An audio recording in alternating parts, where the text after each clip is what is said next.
Start. संज्ञा नाम, अभी मैंने बहुत सारे नाम बताए। अब संज्ञा आप सबके नाम को ही संज्ञा कह सकते हैं। तो जब सबके नाम को संज्ञा कहेंगे तो फिर आख्यात क्या है। अब आख्यात को थोड़ा सा जोड़ो, देखिए। संज्ञा नंबर 2 आख्यात। आख्यात का मतलब क्रिया। क्रिया क्या चीज है? जब हम किसी काम को करते हैं, करना या होना, पाया जाना जहाँ प्रकट होता है उसे क्रिया कहते हैं। और क्रिया है कौन सी?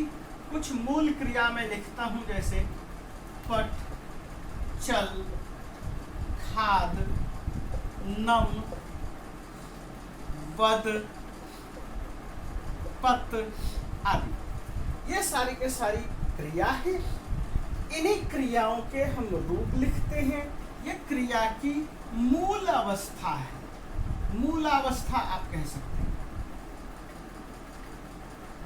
जब हम इस क्रियाओं को देखेंगे, चल मतलब चलती, चलता है।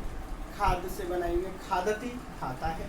वद से बनाएंगे वदती, बोलता है। नम से बनाएंगे नमती, नमस्कार करता है। पत से बनाएंगे पतती, गिरता है। तो नाम और आख्यात आपको समझ में आ गया। नाम और आख्यात के बाद तीसरा पॉइंट है उपसर्ग। उपसर्ग क्या है, इस चीज को देखते हैं। उपसर्ग वह है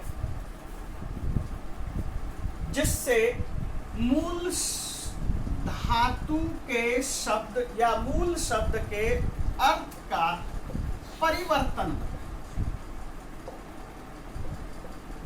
अर्थ में परिवर्तन। और ये परिवर्तन करने वाले जो शब्द हैं ये 22 हैं, यानी कि उपसर्ग 22 प्र, परा, अप, सम, निर, निश, दुर,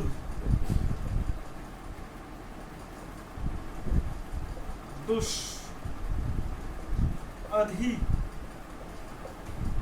परि, सु,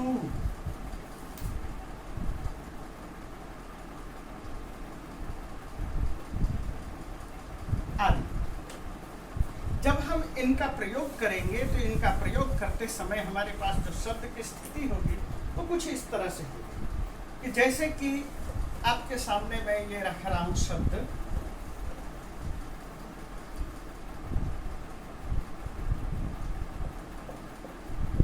एक शब्द लिया हार।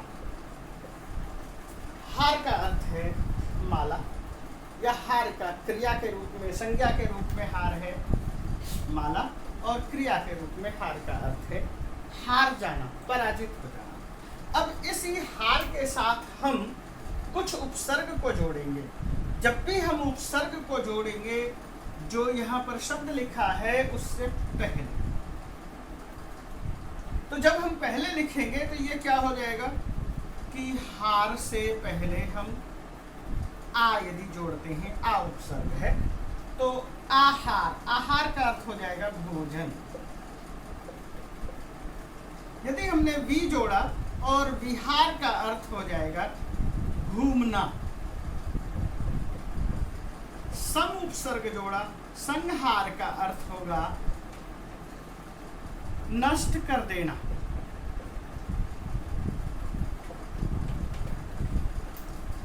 यदि हम प्र के साथ जोड़ते हैं तो प्र से जब हम जोड़ेंगे तो प्र प्लस हार,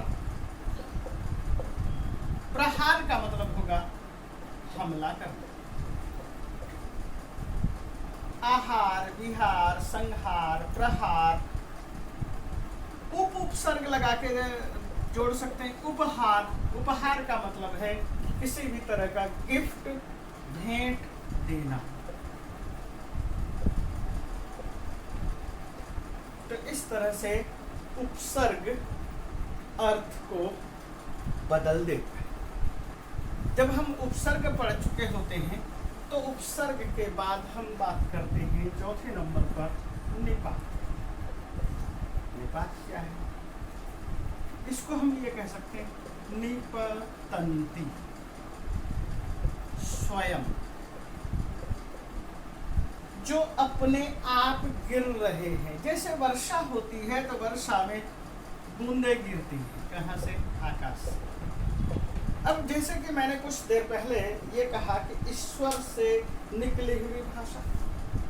अब देखिए कि हम ईश्वर की बात न करें, यदि मैं इस डस्टर को नीचे गिराऊंगा तो आवाज आएगी। वो आवाज क्या होगी? खट। किसी को सुनाई देगा पट, किसी को सुनाई देगा चट।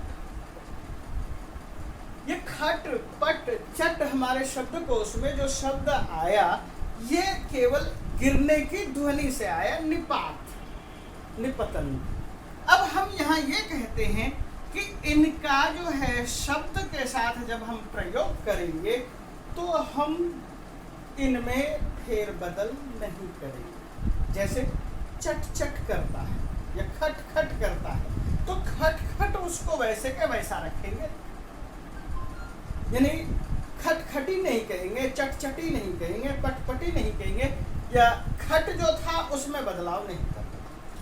ठीक इसी तरह से बहुत सारे संस्कृत के शब्द हैं, जैसे च, ह, अथ, आम, इस तरह के जितने भी शब्द हैं, बहुत तरह के शब्द हैं और इनके अर्थ भी हैं, लेकिन इनके अर्थ में शब्दों में किसी भी तरह का लिंग के आधार पर,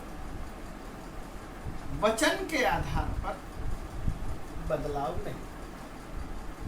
जब हम लिंग के आधार और वचन के आधार पर बात करेंगे तो आपको ये ध्यान रखना है, 3 लिंग होते हैं, पुल्लिंग, स्त्रीलिंग, नपुंसक। वचन 3 होते हैं, एक वचन, द्विवचन, बहुवचन। काल 3 हैं, भूतकाल, वर्तमान काल, भविष्य। किसी भी तरह से लिंग, वचन और काल से जो शब्द बंधा हुआ नहीं है, त्रिकालातीत शब्द है, उसको हम निपात कहेंगे। तो ये बच्चों, मुझे लगता है कि ये समझ में आ रहा है। मैंने थोड़े थोड़े यहाँ उदाहरण दिए, बहुत सारी चीज़ें होती है कहने के लिए, लेकिन हम बहुत सारी चीज़ों को यदि यहीं उपस्थित कर देंगे तो टाइम बहुत लग जाएगा और हमारा पाठ आगे नहीं बढ़ेगा। ये केवल संस्कृत में ही नहीं है, आप देखिए बहुत सारे शब्द ऐसे हैं, तुरंत